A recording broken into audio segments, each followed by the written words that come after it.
एक मत गुजरात बने भाजप सरकार।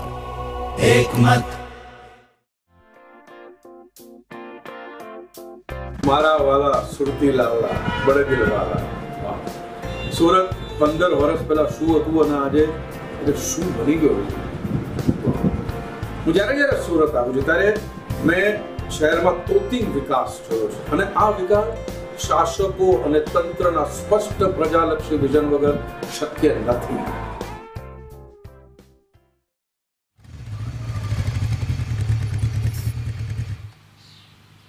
અરે આ તો અમિત કાકા છે। અરે અમિત કાકા, અહીં ઊભા ઊભા શું કરો છો? કેમ આટલા ઉદાસ લાગો છો? ઘરે કોઈ નથી બેટા, એટલે હું અહીં ઊભો છું। કેમ, સંજુ સવિતા બધા ક્યાં છે? તમે દુખી લાગો છો, કોઈ તકલીફ છે કે શું? વહુ દીકરા દીકરીઓ બધા કામે જાય છે, હું એકલો પડી જાઉં છું બેટા। એટલે હું શું કરું? જો મને ખરડાગર શોધી આપો ને તો 2 જોડ કપડાં લઈ અને હું ત્યાં રહેવા ચાલ્યો જાઉં। અરે પણ તમને કોઈ સારી પ્રવૃત્તિ, સારી જગ્યા મળી જાય તો? અરે એવું મારું નસીબ ક્યાંથી હોય દીકરા? અરે નસીબમાં હોય જ છે કાકા, બસ આપણે શોધવું પડે। ચાલો અમે તમને બતાવીએ। હા, તમારા માટે આપણા શહેરમાં ઘણું બધું છે। એ રિક્ષા,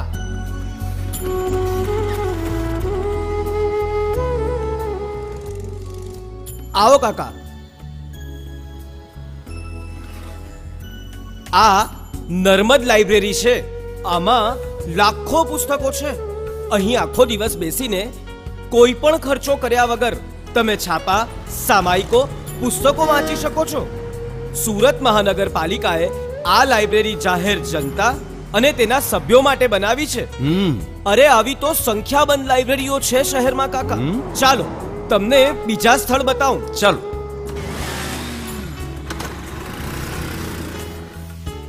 કાકા, આ શાંતિકુંજ છે। અહીં તમારા જેવા ઘણા બધા વયોવૃદ્ધ વડીલો આવીને શાંતિથી પોતાનો સમય પસાર કરે છે। આવા ઘણા શાંતિકુંજો છે કાકા। આપણા તંત્રએ શહેરમાં ઠેર ઠેર તમારા જેવા વડીલો માટે આવા શાંતિકુંજ બનાવ્યા છે।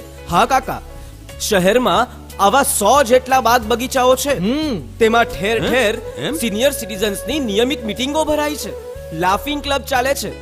તમે પણ બીજા બધા વડીલોની જેમ આમાં જોડાઈને મોજ મજા કેમ નથી કરતા? અરે ભાઈ, ઘરની બહાર આટલી સુંદર દુનિયા છે એની તો મને ખબર જ નહીં। તમે 21મી સદીના સુરતમાં છો। છેલ્લા 1.5 દાયકામાં આપણા શહેરની કાયાપલટ થઈ ગઈ છે। તમને જે પણ સુવિધા જોઈએ તે હાજર છે, તો જીવતા રહો અને મોજ કરો।